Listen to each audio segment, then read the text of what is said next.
Tu veux perdre du gras, tu cours 3 fois par semaine et à un moment, tu te dis « Ok, il me faut un brûleur de graisse efficace ». Sauf que la plupart des gens achètent un truc, se sentent motivés 2 jours, puis ils s'écrasent au bout d'une semaine avec une faim de loup, un sommeil en vrac et des sorties en mode zombie. Alors la vraie question, c'est pas quel produit est le plus agressif.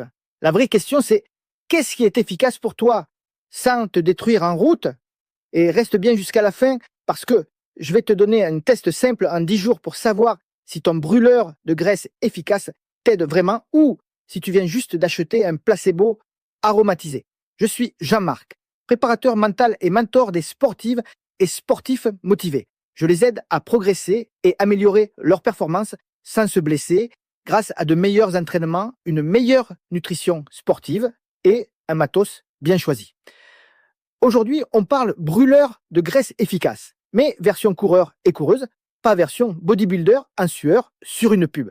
Je vais t'expliquer ce qu'un brûleur peut faire, ce qu'il ne fera jamais et surtout comment construire la base qui te permet de perdre du gras sans te mettre dans l'enfer du comptage et de la culpabilité. Si tu veux, mets en commentaire run léger et je saurai que tu veux plus de contenu concret sur la perte de gras pour coureurs. Et abonne-toi si tu veux éviter les conseils flous qui te font perdre du temps. Également, je mets à ta disposition une sélection des meilleurs brûleurs de graisse du moment. Tu as le lien en description, mais avant, écoute bien ce qui va suivre pour faire le bon choix. Première chose, et c'est extrêmement cruel, beaucoup de coureurs pensent qu'ils ont un problème de volonté, alors qu'ils ont un problème de méthode. Tu ouvres une appli, tu pèses, tu scannes, tu comptes, et tu as ce petit shoot de contrôle. Tu te dis, ça y est, je gère. Sauf que ton corps n'est pas une calculatrice. Ton corps, c'est un système vivant qui réagit au stress, au sommeil, au volume d'entraînement, à ta digestion, à ta température, à ton cycle, si tu es une femme, à 1000 détails. Et quand tu t'accroches à l'illusion de précision, tu finis souvent dans le même scénario. Tu manges bien en semaine, tu exploses le week-end, tu culpabilises, tu compenses en ajoutant du cardio, tu t'épuises, tu as faim, tu dors moins bien et tu perds ta régularité. Et sans régularité, même le meilleur brûleur de graisse efficace du monde ne fera rien. Levé de rideau. Maintenant, on pose les bases. Qu'est-ce qu'on peut attendre honnêtement d'un brûleur de graisse efficace? Un brûleur sérieux, dans le meilleur des cas, peut t'aider sur 3 choses. 1. Te donner un petit coup de pouce sur la dépense énergétique via la thermogénèse. 2. Améliorer un peu la vigilance et l'envie de bouger, ce qui peut soutenir ton entraînement et ton quotidien. 3. Chez certaines personnes, aider à mieux gérer l'appétit, donc à rendre le déficit plus facile à tenir. Mais il y a un truc qu'il ne fera jamais, créer un déficit à ta place si ton système alimentaire est bancal. Ça, c'est le point absolument fondamental. Et là, je sais ce que tu te dis. Ok Jean-Marc, mais moi je veux juste perdre du gras. Je veux un truc efficace. Je comprends. Mais efficace, ça veut dire quoi? Efficace, pour un coureur, ça veut dire tu perds du gras tout en gardant des séances correctes, une récup décente et un sommeil qui ne se fait pas assassiner. Parce que si tu perds 2 kilos mais que tu finis cramé, blessé ou dégoûté, tu n'as rien gagné, c'est juste une victoire de calendrier, levé de rideau. On parle maintenant du truc que personne ne relie assez. Ton entraînement dépend d'un carburant très concret, le glycogène. Quand tu es trop bas en énergie trop souvent, tu finis tes sorties en souffrance, tu récupères mal, tu accumules la fatigue et ton corps te le rend en mode « j'ai faim tout le temps ». Et là, c'est le paradoxe. Tu cours plus, tu te sens plus strict, tu t'acharnes et tu perds moins. Parce que ton système te pousse à craquer, pas parce que tu es faible, mais parce que tu as construit un déficit qui ressemble à une punition. Donc avant même de parler d'ingrédients, je te donne un système simple qui rend un brûleur de graisse efficace, réellement utile au lieu d'être un pansement sur une jambe de bois. Premier levier, les protéines à chaque repas. C'est extrêmement efficace pour une raison simple. Ça cale, ça protège ta masse musculaire et un coureur qui perd du muscle devient vite un coureur fragile. En plus, l'effet thermique des protéines est plus élevé que celui des glucides et des lipides.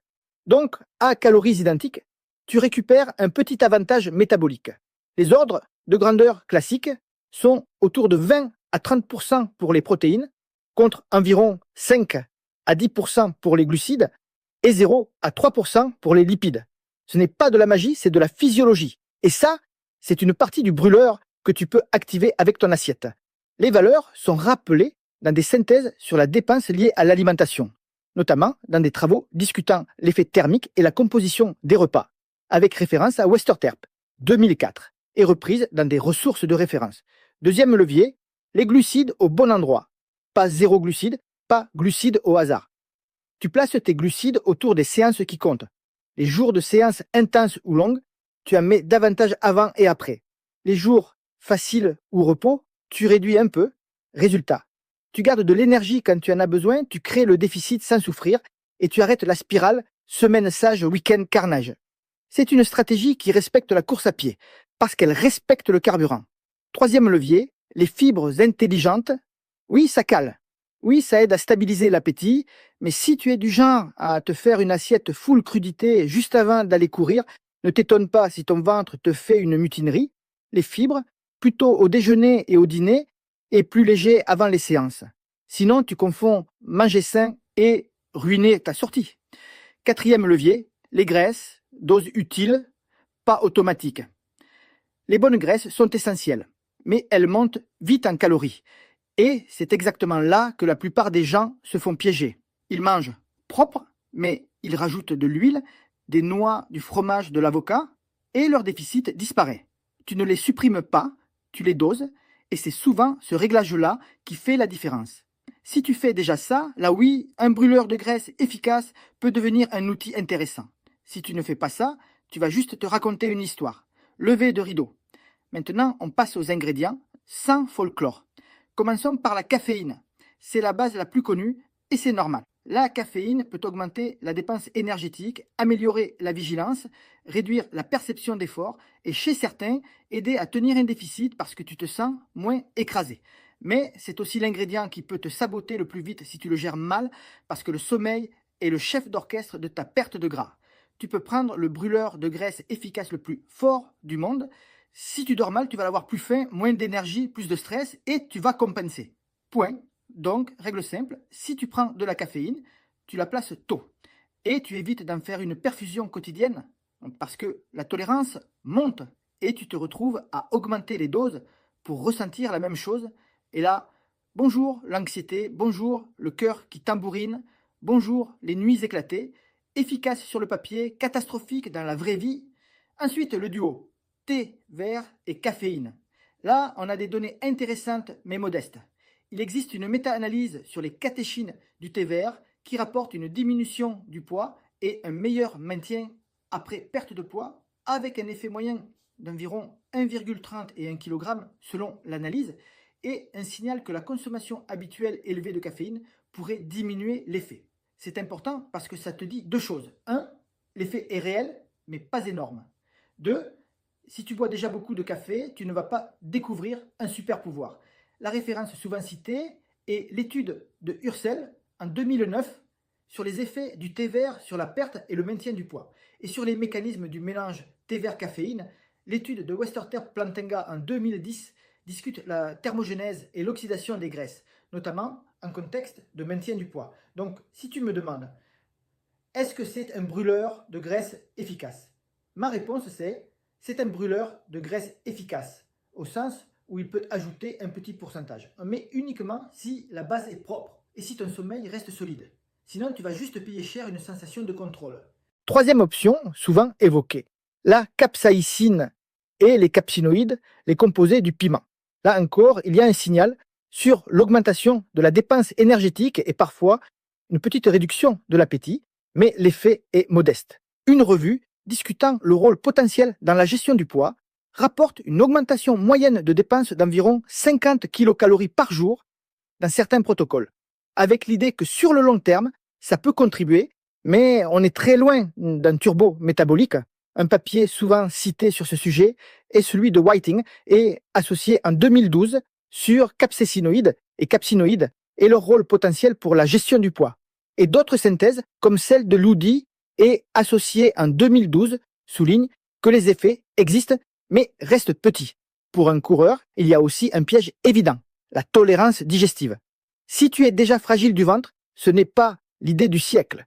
Quatrième ingrédient, et c'est mon préféré parce qu'il est sous-coté, la protéine, via l'effet thermique et la satiété. Ce n'est pas vendu comme un brûleur de graisse efficace, mais dans les faits, c'est souvent plus rentable que 80% des pilules. Plus de satiété, meilleure conservation musculaire, meilleure tenue du déficit et un coût énergétique de digestion plus élevé. Il y a des revues qui discutent le rôle des régimes plus riches en protéines sur la satiété, l'énergétique et la perte de poids. Par exemple, l'étude de Westerterp Plantenga en 2012 qui synthétise l'impact du ratio protéique dans les régimes en déficit. Et maintenant, je vais t'expliquer mon arme fatale, celle qui évite l'erreur numéro 1. Croire qu'un brûleur de graisse efficace doit forcément te faire sentir quelque chose. Beaucoup de gens jugent l'efficacité à la sensation. Ça pique, ça chauffe, mon cœur accélère, donc ça marche. Faux. Tu peux sentir une stimulation et être en train de détruire ton sommeil. Et inversement, tu peux ne rien sentir de spectaculaire et être en train d'améliorer ta régularité, donc ton résultat. Donc voilà l'arme fatale. Tu évalues un brûleur de graisse efficace comme un athlète, pas comme un consommateur de sensations. Levé de rideau, le test en 10 jours sans prise de tête. Pendant 10 jours, tu observes 4 signaux très concrets. Premier signal, ta faim, est-ce qu'elle est contrôlable ou est-ce que tu te retrouves à vouloir dévorer la cuisine à 22 heures? Deuxième signal, ton énergie à l'entraînement. Est-ce que tes sorties restent correctes ou est-ce que tu as les jambes en ciment? Troisième signal, ton sommeil, est-ce qu'il reste stable ou est-ce que tu te réveilles en plein milieu de la nuit, le cerveau en surchauffe? Quatrième signal, un indicateur de progression simple, soit ton tour de taille, soit ton poids moyen sur la semaine, pas le poids du lundi matin pris en otage par la rétention d'eau. Si ces 4 signaux vont dans le bon sens, là oui, tu tiens quelque chose. Si tu es irritable, affamé, que tu dors mal et que tes séances s'effondrent, ce n'est pas un manque de discipline. C'est un outil mal choisi ou mal placé. Et ça, c'est extrêmement important parce que ton objectif, c'est de perdre du gras en restant un coureur solide. Pas de gagner un concours de souffrance. Mon avis personnel maintenant, clair et net. Un brûleur de graisse efficace, ça existe, mais ce n'est pas un raccourci. C'est un accélérateur léger qui n'a de sens que si la voiture est déjà sur la route. Si ta nutrition te met déjà dans un déficit supportable, si tes protéines sont cadrées, si tes glucides sont placés intelligemment autour de tes séances, si ton sommeil est protégé, alors oui, une approche basée sur caféine, bien timée, éventuellement un combo thé vert caféine ou des composés type capsaïcine, si tu les tolères, peut ajouter un petit plus, modeste, mais réel. Et chez les coureurs, ce petit plus vaut surtout parce qu'il peut rendre le déficit plus facile à tenir mentalement, pas parce qu'il va brûler des kilos tout seul. Les effets rapportés dans les synthèses sur thé vert et catéchine montrent bien ce côté modeste mais significatif quand tout le reste est en place. Nous parlons d'un gain énergétique moyen faible, ce qui te rappelle de garder les pieds sur terre. Le message central à retenir, c'est celui-là. Si tu cherches un brûleur de graisse efficace, cherche d'abord un système efficace. Le supplément ne remplace pas la stratégie, il l'accompagne. Et petit point, sécurité rapide, parce que je préfère être utile que spectaculaire. Si tu es très anxieux, si tu as des palpitations, si tu as une hypertension non contrôlée, si tu es sensible au sommeil, ou si tu fais déjà des nuits compliquées, fais extrêmement attention aux produits très stimulants. Chez un coureur, le sommeil est trop précieux. Tu ne gagnes pas de perte de gras en échangeant tes nuits contre un boost de journée. Maintenant que tu sais ce qu'un brûleur de graisse efficace peut réellement faire, tu peux t'attaquer à ce qui change tout. Construire ton déficit sans compter, sans obsession et sans ruiner tes entraînements. Si tu veux une structure pensée pour les coureurs et les coureuses, avec des réglages simples selon tes séances, c'est exactement ce qu'on fait dans Run Léger. Et oui, dans Run Léger, tu as aussi un brûleur de graisse offert en cadeau dans le pack, mais l'idée c'est qu'il vienne en plus d'un plan clair, pas à la place. Abonne-toi si tu veux que je te fasse une vidéo dédiée sur le timing parfait, caféine et séance, et dis-moi en commentaire si ton plus gros problème aujourd'hui, c'est la faim le soir, le week-end ou la fatigue à l'entraînement,